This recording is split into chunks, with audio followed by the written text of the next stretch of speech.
kat rumah tu okey ke cuti sekolah ni? Macam-macam menu lah kita masakkan kat rumah ni.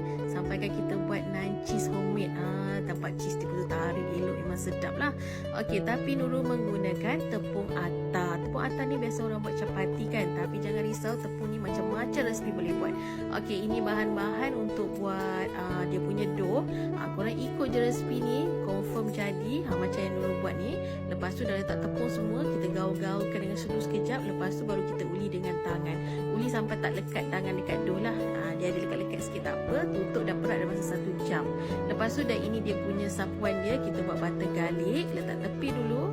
Dah siap naik ni, tumbuk-tumbukkan, buang angin dia, ulikan sekejap. Lepas tu kita bahagikan dalam 8 ketul dan kita lepehkan, letakkan mozzarella di tengahnya dan kita tutup rapat-rapat dan kita lepehkan lagi sekali.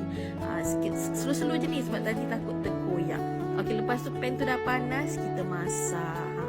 Masak ni api perlahan je tau. Pastikan dia dah kembung elok macam ni, dah boleh angkat dan sapu dengan garlic butter kita tadi. Okey, korang boleh dapatkan tepung atar ni dekat showcase Titi Nurul. Okey, bye.